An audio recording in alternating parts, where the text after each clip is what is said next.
Lur, selamat datang di Ngidul Ngalabama Film Cadela. Cak Icang kembali datang menemani kalian dulur-dulurku. Buat yang baru subscribe ya, welcome. Because I will tell the good movie for you and police line. I'm fine, thank you. Goblok! Balik mana ambil aku Icang dengan quotes hari ini. Awalnya peduli perhatian, lama-lama kepikiran.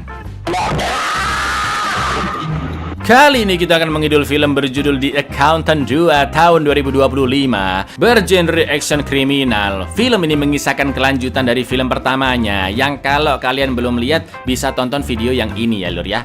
Di mana sang akuntan brutal akan mengusut kasus kematian temannya, juga hilangnya sebuah keluarga yang kali ini dia ditemani oleh adiknya si pembunuh bayaran. Bagaimanakah keseruannya? Langsung aja ke requestan salam maut dari dulurku Ray GMSS ya. Cak, nitip salam ke pacar saya namanya Gilang. Dia kerjanya ojol, terus ada peternakan ayam juga. Sombong ceritanya Anda, pamer. Iya pamer. Peternakan tapir punya nggak peternakan tapir kira-kira si Gilang tuh? Monggo sketsaken lur. You got the balls to the money laundering. Who's your contact?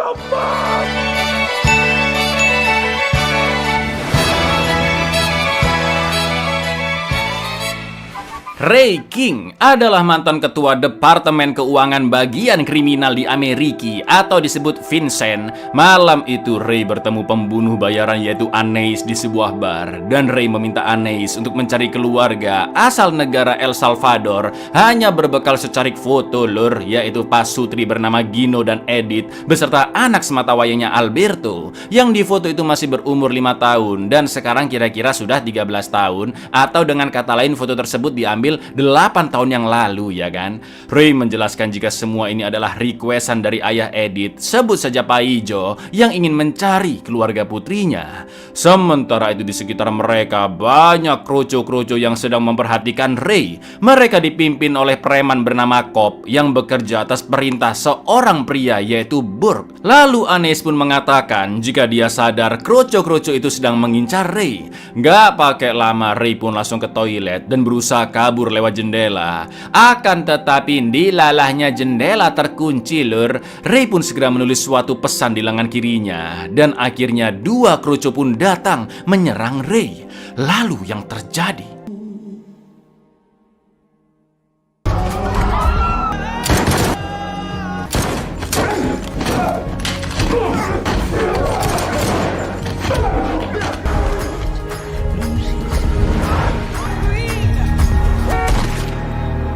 Sayangnya Ray tewas tertembak Cobb dan tadi sempat terlihat Cobb yang begitu terkejut saat melihat Anais. Sementara itu sejak Ray sudah pensiun, sekarang Medina menjabat sebagai wakil direktur Vincent. Setelah mendengar berita kematian Ray yang begitu tragis, Medina pun sangat terpukul karena beliau adalah mentor yang dulu memberi misi kepada Medina di film pertama hingga diterima masuk ke Vincent. Akan tetapi polisi belum menemukan dompet Ray di TKP dan tulisan di lengan kirinya ternyata berupa pesan yaitu segera temui si akuntan yang pastinya adalah Christopher Wolf, seorang akuntan forensik dengan gangguan autis.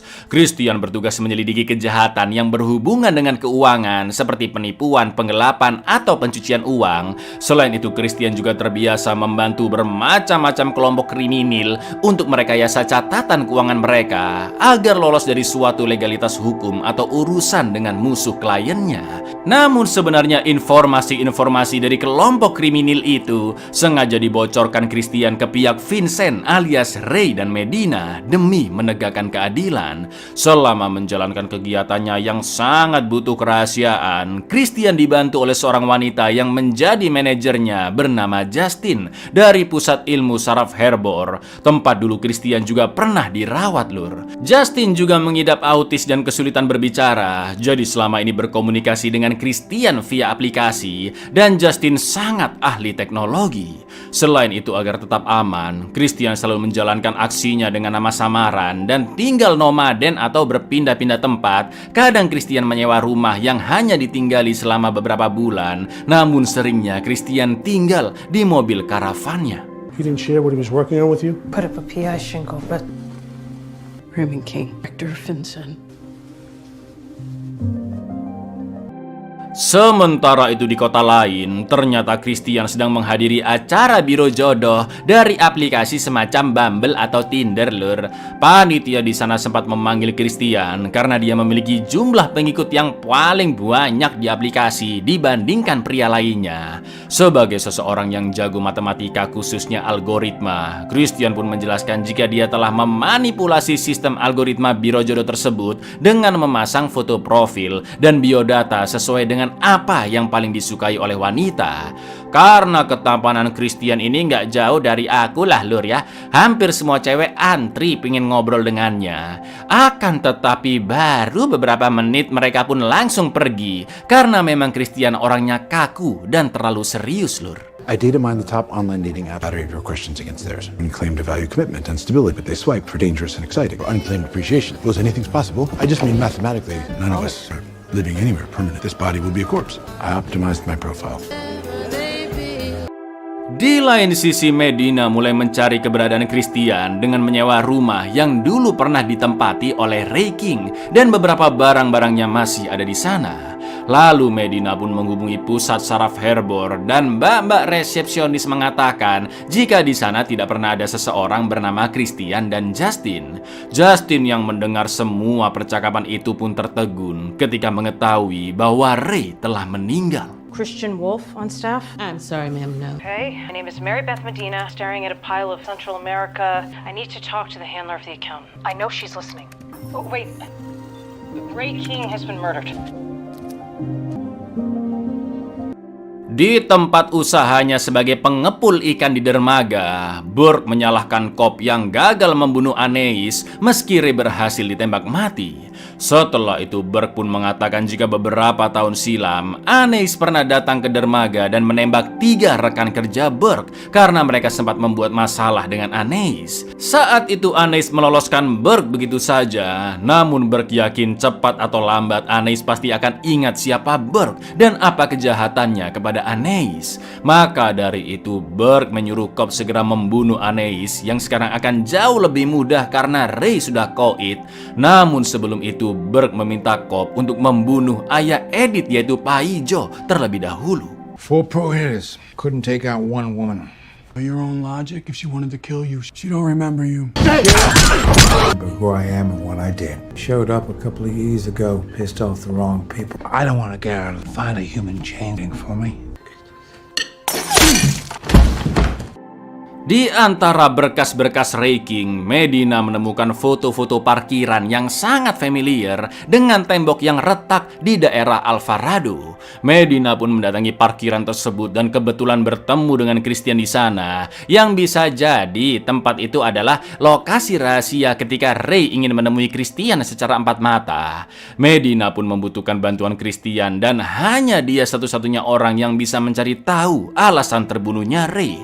Christian pun mau membantu karena dia sudah tahu Medina adalah penerusnya Ray dan mereka langsung membahas kasus tersebut di kontrakan bekas Ray. Medina menjelaskan jika dia menemukan foto di bar TKP Ray ditembak, yaitu foto keluarga El Salvador. Oh, in between the seat cushion was that the night he was killed.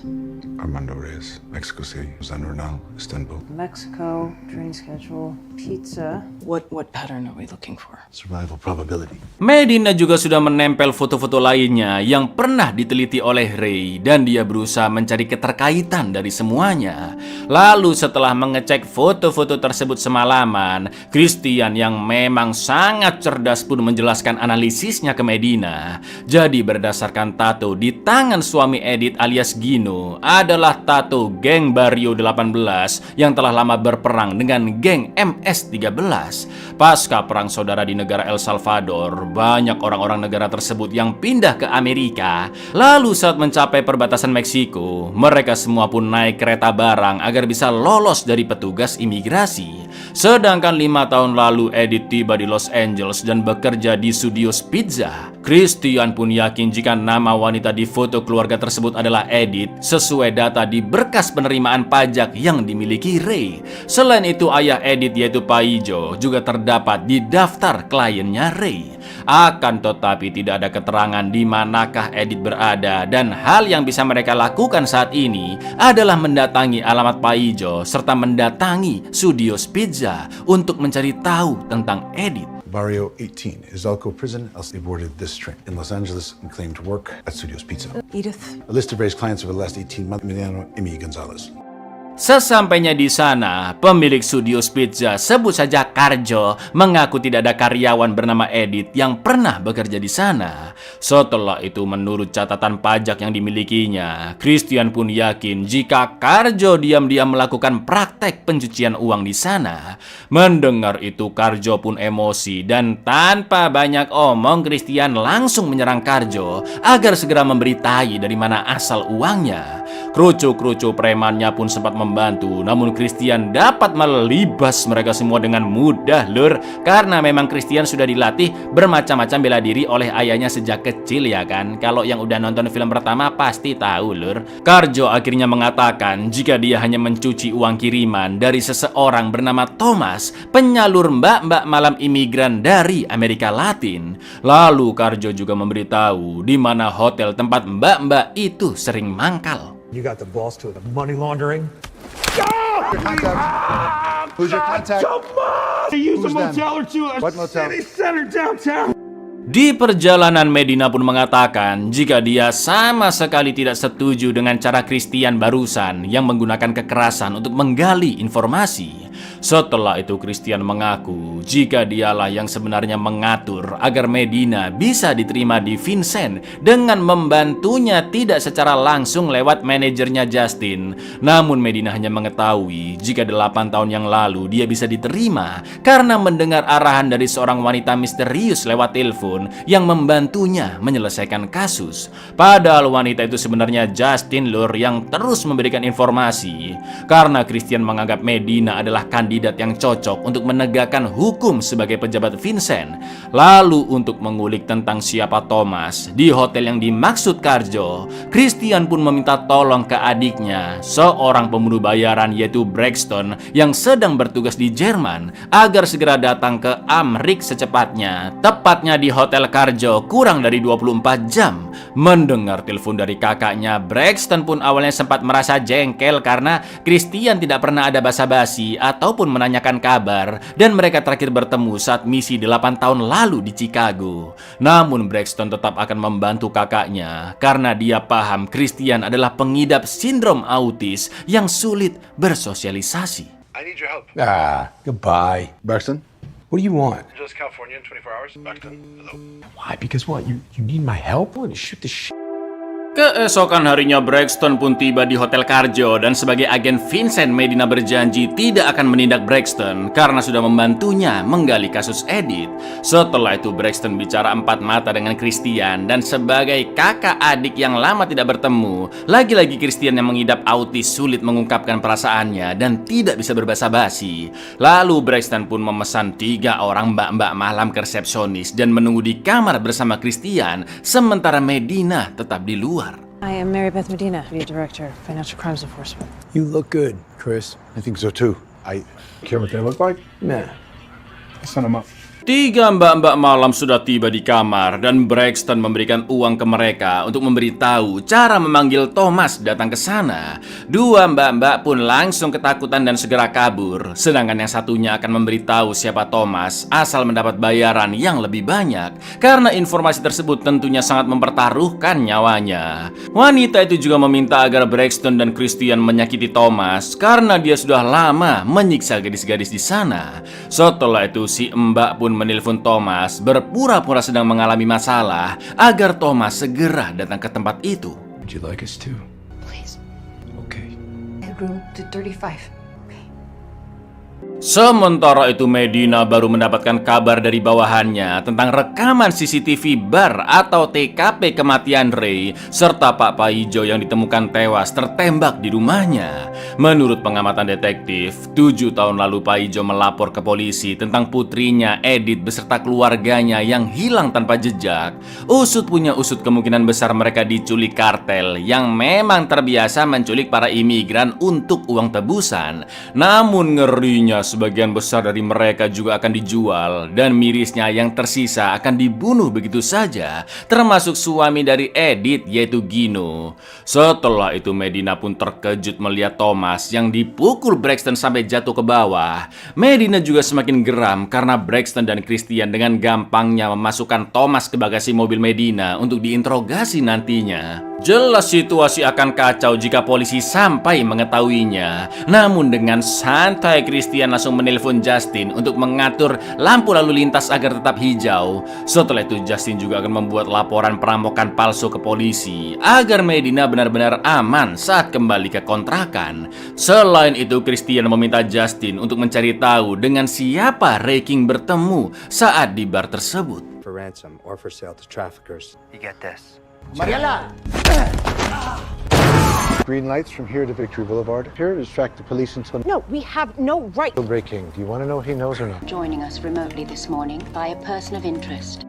Setelah diinterogasi, Thomas pun mengatakan jika dia bekerja di bawah kop. Namun untuk mengetahui di mana lokasi preman tersebut, Braxton pun berniat menyiksa Thomas lebih parah. Yang jelas Medina langsung menghentikannya dan memilih meminta bantuan Justin serta timnya. Menurut pantauan CCTV yang didapat oleh Justin yang jauh lebih lengkap daripada tim Vincent, mereka menemukan sosok Anais yang terlihat sangat mencurigakan karena tidak terlihat panik saat insiden penembakan. Namun tim Justin masih belum tahu siapa dia sebenarnya karena wajahnya selalu menunduk dari pantauan CCTV. Akan tetapi ada seorang emak-emak sebut saja Tukiem yang kebetulan berfoto selfie mengarah ke Anais. Kerennya meskipun wajah Anais tidak tertangkap CCTV lur, tim Justin dapat meretas HP Tukiem dengan melacak detail wajah Tukiem lewat data KTP Ameriki. Agar lebih aman mereka juga meretas barang-barang elektronik di rumah Tukiem agar dia tetap sibuk saat tim Justin mengubek-ngubek data HP-nya untuk mencari foto selfie itu. Setelah berhasil menemukannya, foto itu pun langsung di-email ke Pusat Ilmu Saraf Herbor dan setelah wajah Anais dianalisis berdasarkan data Interpol, mereka menemukan banyak kasus pembunuhan yang dilakukan oleh Anais di berbagai negara lur. Hello, Pam. Let's get to know each other. Good morning, Iowa. Get into her photo. We can't do this. Aiden email photo. Sky, get us running into Paul facial recognition. Looks like she was the last person to speak to her. Meski berhasil mengidentifikasi Anais, namun Justin dan timnya telah melakukan tindakan ilegal. Medina pun sangat emosi apalagi Christian membahas korban-korban Anais dengan santai dan beberapa foto di tembok ternyata juga merupakan korban dari Braxton. Christian mengatakan jika dia hanya membunuh orang-orang jahat, tapi bagi Medina penegakan hukum tetap harus melewati proses legal yang sudah ditentukan. It doesn't matter if they're unsavory. It's what separates us from people like him. You know what? I made a mistake calling you. Okay? I'm gonna do this myself. Setelah itu Medina pun membawa Thomas yang ditemani pengacaranya untuk menemui Jaksa Agung. Karena posisinya benar-benar salah, Thomas pun akhirnya mengaku jika Sudio memang melakukan praktek pencucian uang di balik usaha pizza yang dananya berasal dari perdagangan manusia khususnya wanita di Meksiko. Thomas juga mengenali foto Edith sebagai salah satu mbak-mbak malam yang bekerja di bawahnya. Menurut Thomas kira-kira 5 tahun lalu, Edith terluka parah karena menabrak mobil di luar area parkir Alvarado. Lalu Medina pun berkenan memberikan perlindungan jika Thomas mau memberikan keterangan lanjutan tentang di mana Edith dulu dirawat. Namun ternyata di seberang gedung terdapat kop yang sedang bersiap menembak Thomas dengan senapan snipernya demi membungkamnya agar tidak membocorkan informasi. Lalu yang terjadi lur, I bought stuff money, man. Most stuff from Central America, Mexico. This was taken 8 years ago. Bitch should work a good man to death. You put everything on the record. Give me the Di lain tempat, Christian meminta Justin mencari tahu tentang kecelakaan yang terjadi di area parkiran Alvarado. Menurut Justin, di tempat itu memang pernah terjadi kecelakaan 5 tahun silam yang membuat seorang wanita mengalami luka berat dan dirawat di rumah sakit Medical Center. Setelah itu, karena memang baru bertemu sejak insiden 8 tahun lalu, Braxton pun masih mempertanyakan mengapa Christian tidak pernah menghubunginya untuk sekedar berbasa-basi layaknya kakak adik. Mereka juga ngobrol ngalor ngidul tentang kehidupan karena mereka sama-sama hidup sendiri lur, tanpa memiliki tanggungan seperti pacar, keluarga, bahkan binatang peliharaan untuk diperhatikan. Dan itu sebenarnya membuat hidup mereka hampa. Woman, sole occupant, University Medical Center. Transient, you have no completely alone. No. Talking about me, we talking about you just like don't like miss me. Like is that because of you or me? Sementara itu Medina lanjut menginvestigasi tentang Edith ke rumah sakit Medical Center. Pada awalnya Pak Dokter menolak memberi info karena memang butuh surat perintah dari pengadilan untuk memberikan informasi pasien.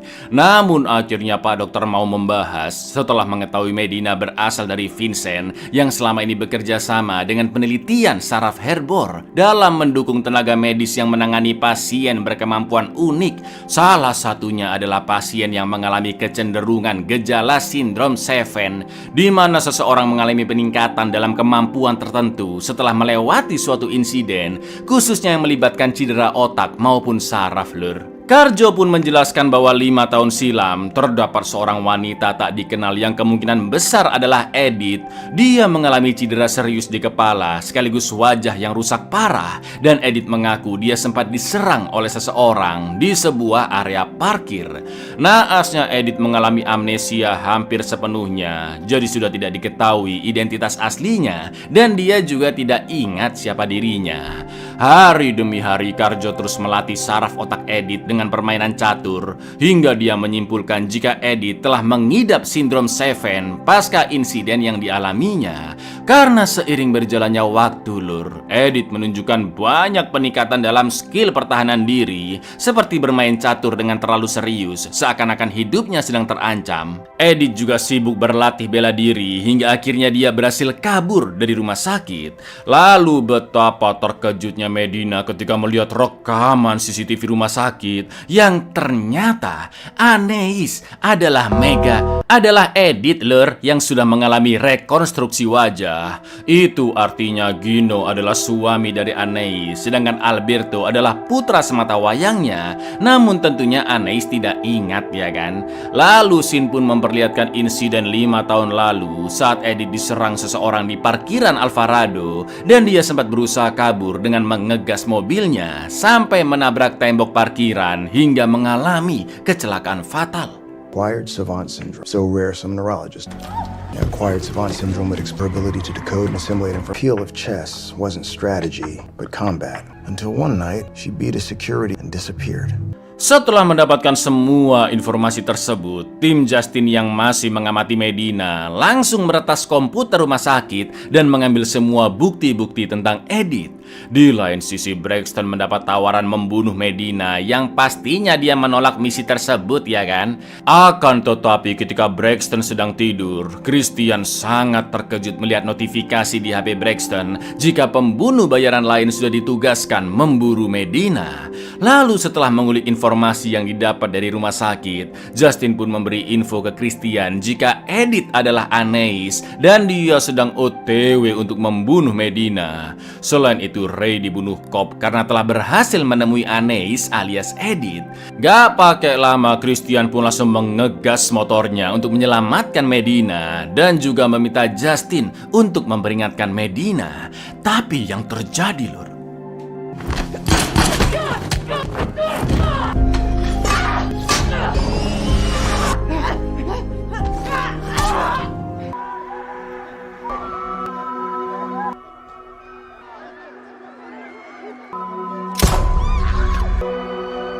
Sayangnya Medina telah ditusuk, namun ketika melihat foto keluarganya, Anais pun akhirnya teringat dengan masa lalu yang kelam. Ketika dulu mereka ditangkap oleh Burke dan mirisnya Gino dibunuh tepat di depan matanya. Sedangkan Alberto dibawa ke penjara Juarez, lalu Anais dijadikan mbak-mbak malam di Los Angeles.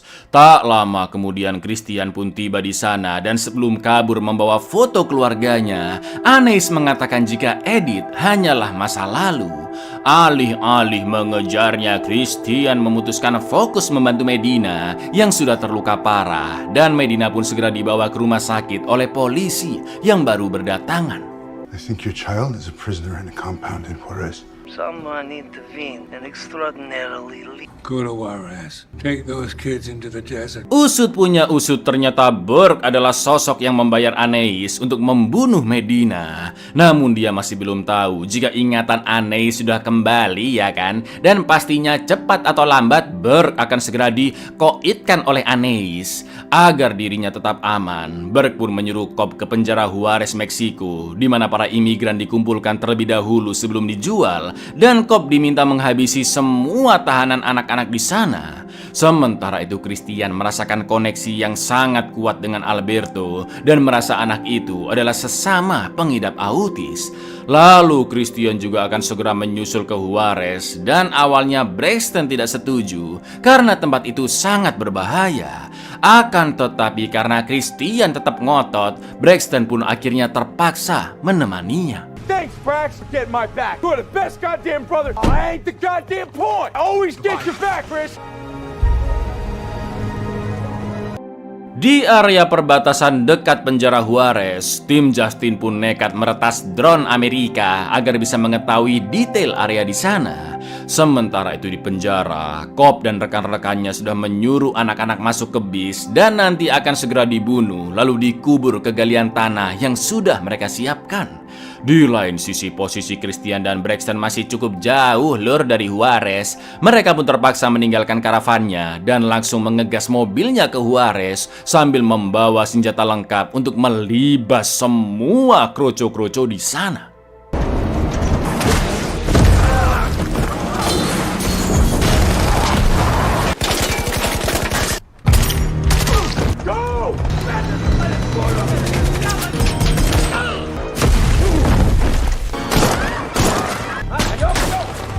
Setelah puluhan musuh dibantai oleh duet kakak beradik, sayangnya Braxton tertembak oleh Cobb namun dia masih selamat. Lalu Christian pun langsung mengejar bis sekolah yang membawa anak-anak imigran termasuk Alberto. Sedangkan Braxton nekat memburu semua tentara yang tersisa sendirian.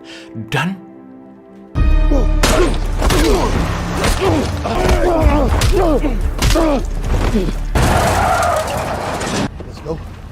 Christian datang tepat waktu menyelamatkan Braxton dan mereka segera OTW menuju bis sekolah untuk menghentikan terjadinya pembunuhan massal.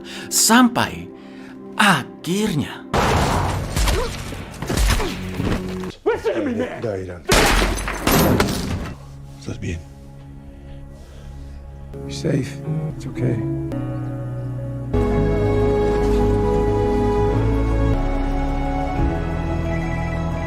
Alhamdulillahnya semua anak berhasil diselamatkan, termasuk Alberto. Di lain sisi, Justin telah melacak keberadaan Burke dan segera diinfokan ke Anais lewat panggilan terbatas di telepon. Gak pakai lama, Anais pun langsung ke kediaman Burke di Costa Rica dan menuntaskan balas dendamnya.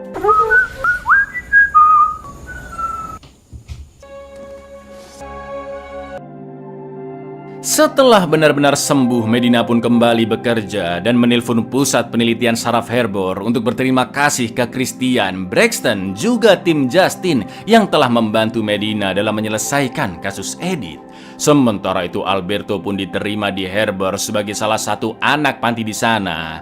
Di lain sisi, ketika mengantar Alberto ke Harbor, terlihat hubungan Christian dan Braxton yang semakin hangat, layaknya kakak beradik yang saling mendukung satu sama lain. Lalu Christian juga mengajak Braxton untuk jalan-jalan healing naik Gunung Semeru bersama-sama, lur. Deputy Director Medina, you helped me solve the rest of the puzzle. And what, we'd stay in there? I think it'll be fun. I made a reservation at an RV park. I thought we could go hiking there. Buyar, coba si akuntan ini beneran ada di negara Konoha tercinta, lur. Wah, tidak ada lagi perusahaan-perusahaan yang berani bermain-main dengan uang, ya kan? Assalamualaikum.